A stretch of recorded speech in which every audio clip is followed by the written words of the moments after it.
प्यारे स्टूडेंट, जैसा कि आप स्क्रीन पर देख रहे हैं, आज हम पढ़ने और समझने वाले क्लास 10th का विषय हमारा साइंस होगा, जो कि वर्कशीट नंबर 13 है और ये 4 अगस्त 2021 के लिए है। तो डियर स्टूडेंट, इससे पहले हमने वर्कशीट नंबर 12 किया है, उसमें रासायनिक अभिक्रिया के बारे में, केमिकल रिएक्शन एंड इक्वेशंस के का स्टार्टिंग वर्कशीट था, और आज हम उसके जो है ना बैलेंस कैसे है करते हैं इसके बारे में सीखेंगे। ठीक है, तो चलिए रिएक्शन एंड इक्वेशंस के बारे में अच्छे से हम समझने का प्रयास करेंगे, जो कि बेहद ही आसान है और बहुत ही अच्छा सा वर्कशीट है। राइट, तो चलिए dear student, law of conservation of mass क्या होता है। ये मास बहुत इंपॉर्टेंट है, यानी energy neither be created nor be destroy in a chemical reaction. यानी केमिकल रिएक्शन जब होता है डियर स्टूडेंट, तो उसमें एनर्जी ना तो क्रिएट होता नहीं डिस्ट्रॉय होता है, बस बैलेंस्ड होता है। ठीक है, ठीक है।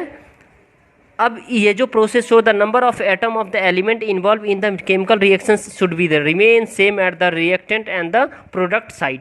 द नंबर ऑफ एटम जो है ना रिएक्टेंट साइड, ठीक है डियर स्टूडेंट, और प्रोडक्ट साइड, दोनों साइड एक होता है। जैसे लेटेस्ट सपोज डेट जो है ना, मैं आपको बता दूं, कार्बन प्लस ऑक्सीजन, ये क्या होता है डियर स्टूडेंट, कार्बन डाइऑक्साइड होता है। तो ये आपका रिएक्टेंट है, ये आपका प्रोडक्ट है। ठीक है, यानी ये जो एरो है, एरो के इस साइड आपका रिएक्टेंट होता है, ये आपका प्रोडक्ट होता है, ये हमेशा प्रोडक्ट होगा। ठीक है, तो इसको बैलेंस करना बहुत ही आसान है। कार्बन एक है तो यहाँ भी कार्बन एक है, ऑक्सीजन दो है तो यहाँ भी ऑक्सीजन दो है, यानी ये जो इक्वेशन है डियर स्टूडेंट हमारा बैलेंस है। राइट, अब हम इसमें देखेंगे डियर स्टूडेंट जो step balancing hit and trial method, यानी वो स्टेप देखेंगे जिससे हम इक्वेशंस को अच्छे से बैलेंस कर पाएंगे। राइट, अब देखिए स्टेप फर्स्ट में राइट ए केमिकल इक्वेशन है, the draw the boxes around the formula. अब जैसे यहाँ आयरन है, वाटर है, जब ये फेरस सल्फेट है और हाइड्रोजन है, तो जब ये दोनों का रिएक्शन होता है तो ये कोई चेंजेस नहीं है इनसाइड द बॉक्स में। ठीक है, लेकिन जैसे ये आयरन है, वाटर है, इसका तो ये हमारा रिएक्टेंट है, ये हमारा प्रोडक्ट है। ठीक है, अब हमें देखना है count the number of atom of each element to both the side of the chemical, यानी नंबर ऑफ एटम दोनों साइड, इस साइड भी रिएक्टेंट के साइड भी हमें काउंट करना और प्रोडक्ट के साइड में भी। तो यहाँ देखिए इसमें जो एलिमेंट है आयरन है, उसके बाद हाइड्रोजन है, उसके बाद ऑक्सीजन है। राइट, आयरन, हाइड्रोजन और ऑक्सीजन है।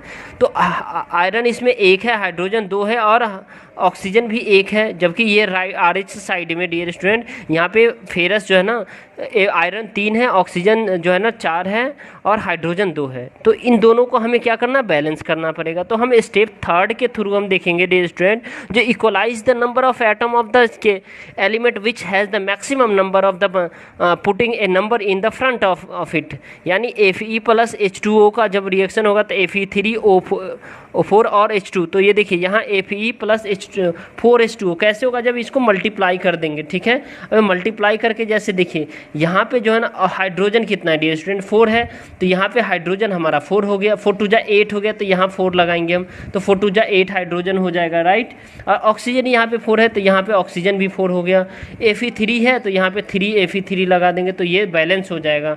अभी हम इस स्टेप में समझेंगे डियर स्टूडेंट फोर्थ में, to equalize the atom of the element और reactant and the product side by adding the coefficient in front of it. Right, तो जिसमें डियर स्टूडेंट आयरन और वाटर और फेरस सल्फेट और H2O, इसको जब करेंगे तो 3Fe हो जाएगा। ठीक है, यानी कि हमें जो है ना आयरन यहाँ पे 2 है, यहाँ पे 3 है, तो हमें यहाँ पे 3 करना पड़ेगा, फिर यहाँ ये तो बैलेंस है, यहाँ हाइड्रोजन, यहाँ पे हमें 4 करना पड़ेगा। तो हमें ऑक्सीजन की जगह हमने यहाँ पे क्या किया है, 4H2O कर दिया है। ठीक है, और ये Fe3O4 हो जाता है और 4H2 हो जाता है, तो इस तरह ये बैलेंस हो जाता है। अब हम देखेंगे जो right the physical state of reactant and the product, reactant और प्रोडक्ट के फिजिकल स्टेट को हमें लिखना है, तो 3FeS, यानी ये सॉलिड है, ये गैस है और ये एक्वस होता है, तो डियर स्टूडेंट इसको कहते हैं एक्वस सॉल्यूशंस, और एल है तो लिक्विड है। ठीक है, तो ये इस तरह से बैलेंस होकर के ये हमारे पास इक्वेशन है। राइट, अब एक बार मैं बता देता हूँ, यहाँ पे हाइड्रोजन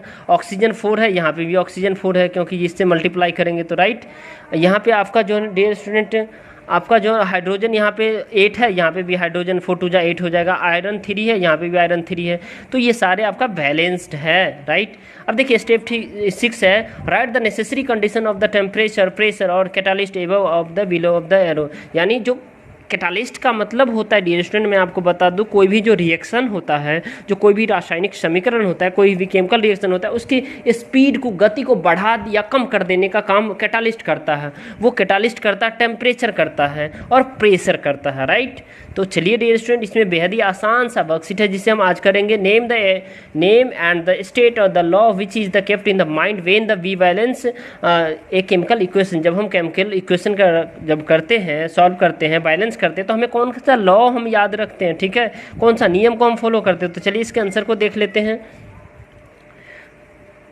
तो name the state and the law which the kept in the mind when we balance the chemical equation. The law of conservation of mass, matter can neither be created nor be destroyed in a chemical reaction. So the number of atom of the elements involved in the chemical reactions should be remain same at the reactant and the product. यानी जो dear student energy जो है ना, जब भी कोई भी chemical equation होता है तो एनर्जी ना तो क्रिएट होता नहीं तो डिस्ट्रॉय होता, बस उसको बैलेंस किया जाता है। इसीलिए लॉ ऑफ कंजर्वेशन ऑफ मास का जो रूल है वो यहाँ पे फॉलो हो रहा है, ठीक है। और हम दोनों साइड एटॉमिक नंबर को हम क्या करते हैं, यानी एलिमेंट के जो है ना दोनों साइड में जो हम रिएक्टेंट और प्रोडक्ट होता है उसको हम क्या करते हैं, नंबर को हम मिला देते हैं, ठीक है। अब हम देखेंगे क्वेश्चन नंबर 2 है डियर स्टूडेंट, जो कि यहाँ से आप देख पा रहे हैं। ये सभी question write down the balance chemical equations for the following, यानी केमिकल इक्वेशंस बैलेंस वाला लिखना है इसमें सबका, ठीक है। तो ये सारे क्वेश्चन नंबर 1G तक है, तो इस सबका केमिकल इक्वेशन और साथ साथ में उसको बैलेंस भी करना है। तो आप आइए इसे हम करते हैं अच्छे से। तो write down the balance chemical equation of the following, right dear student? The zinc react with the silver nitrate to produce zinc nitrate and silver। तो जिंक जब सिल्वर नाइट्रेट के साथ रिएक्ट करेगा तो Ag और जिंक ये क्या nitrate यानी जिंक नाइट्रेट ये क्या करेगा, प्रोड्यूस करेगा। तो इसमें डियर स्टूडेंट ये क्या होता है जो मैं आपको बता दूं, ये जिंक यानी कि यहाँ पे जिंक 1 है, यहाँ पे जिंक 1 है, ठीक है। ये ऑक्सीजन 3 है तो यहाँ पे भी ऑक्सीजन 3 है, नाइट्रोजन यहाँ पे 1 है तो यहाँ पे भी आपका मतलब यहाँ पे NO3, यानी यहाँ पे जो है ना ये भी नाइट्रोजन जो है ना क्या है, 3 है, ठीक है। अब आप देख पाएंगे इसमें, तो डियर स्टूडेंट ये आपका नाइट्रेट है, ठीक है। इसको NO3 लिखेंगे, ZNO3, यानी इसको आप इस तरह से लिख सकते हैं ZNO3, ठीक है। तो आपका ये बैलेंस, यहाँ सिल्वर 1 है, यहाँ भी सिल्वर 1 है, तो ये आपका बैलेंस है, राइट। अब सेकेंड इसमें देखते हैं, potassium iodide react with the lead nitrate to produce the potassium nitrate and lead iodide. यानी पोटासियम आयोडाइड जब रिएक्ट करेगा लेड नाइट्रेट के साथ तो प्रोड्यूस करेगा potassium nitrate and lead iodide, ठीक है। तो इसमें हमें इसका इक्वेशन देखिए, तो ये देखिए ये पोटासियम ये जो है ना डियर स्टूडेंट, ये आपका पोटासियम आयोडाइड जब रिएक्ट करेगा किसके साथ, लेड नाइट्रेट। ये क्या है, लेड नाइट्रेट, तो ये क्या बनाता है, प्रोड्यूस पोटासियम नाइट्रेट, ये पोटासियम आयोडाइड और पोटासियम नाइट्रेट बनाता है, ठीक है। अब हम नेक्स्ट देखेंगे, ये सारे बैलेंस करके मैंने लिख रखा है, ठीक है। आप बैलेंस कीजिए एक बार, ठीक है। अगर कहीं भी डाउट हो तो आप पूछिए डायरेक्ट कमेंट करके। Silver chloride is decompose in presence of sunlight to give the silver and chlorine gas. तो देखिए ये silver chloride in presence of sunlight में डियर स्टूडेंट ये सिल्वर जो है ना क्या होता है, silver and the chlorine gas ये रिलीज करता है, राइट। अब नेक्स्ट देखेंगे डियर स्टूडेंट, जो ये डी क्वेश्चन है, calcium oxide react with the water to give lime water. यानी कैल्शियम ऑक्साइड जब वाटर के साथ रिएक्ट करता है तो लाइम वाटर देता है। तो देखिए कैल्शियम ऑक्साइड जब वाटर के साथ रिएक्ट करेगा तो ये लाइम वाटर है, ठीक है। यहाँ पे आप देखिए कैल्शियम 1 है, यहाँ पे भी 1 है कैल्शियम, यहाँ पे ऑक्सीजन 2 है, यहाँ पे 1 और 1 2 ऑक्सीजन है, हाइड्रोजन यहाँ पे 2 है, यहाँ पे भी हाइड्रोजन 2 है, तो ये बैलेंस्ड है, right. Sodium hydroxide react with the hydrochloric acid to give the sodium chloride and water, right. तो देखिए सोडियम हाइड्रोक्साइड जब हाइड्रोक्लोरिक एसिड के साथ होगा तो सोडियम क्लोराइड और वाटर ये रिलीज करेगा, राइट। अब देखिए यहाँ पे F नंबर है क्वेश्चन है जो कि बेहद ही आसान सा है डियर स्टूडेंट।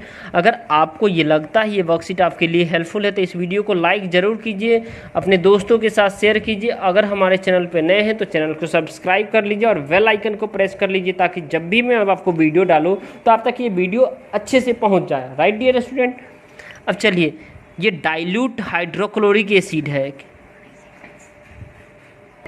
ये dilute hydrochloric acid is added to copper oxide. जब डाइल्यूट हाइड्रोक्लोरिक एसिड को जो है ना स्टूडेंट कॉपर ऑक्साइड में हम ऐड करते हैं तो गिव ग्रीन कलर, तो हमें क्या हरा कलर कॉपर मिलता है, और क्लोराइड और वाटर मिलता है। तो ये क्या, इसको रिएक्शन में हमें कन्वर्ट करना है। तो देखिए 2HCl को जब कॉपर के साथ कर रहे हैं तो CuCl2 और वाटर होता है, और ये सारे बैलेंस किया हुआ है, ठीक है। अब देखिए sodium of the solution of the barium chloride and the sodium sulfate in the water react to the give the insoluble barium sulfate and the solution of the sodium chloride। तो इसका dear student last है BaCl2 को जब aqueous हो, यानी जो है ना, तो ये Na2SO4 aqueous BaSO4 aqueous plus 2NaCl produce करता है। अगर आपको लगता है डियर स्टूडेंट ये वर्कशीट आपके लिए हेल्पफुल है तो डेफिनेटली आप इस वर्कशीट को लाइक कीजिए। हमारे चैनल पे नए हैं तो चैनल को सब्सक्राइब कीजिए, ताकि जब भी मैं आप सभी के लिए वर्कशीट अपलोड करूं तो आप तक नोटिफिकेशन पहुंच जाए। और डियर स्टूडेंट इस चैनल को जितना से जितना ज़्यादा शेयर करेंगे, क्योंकि बहुत मेहनत लगती है आप सभी के लिए वर्कशीट जब बनाता हूं तो, ठीक है। चलिए, thank you, bye bye, have a nice day.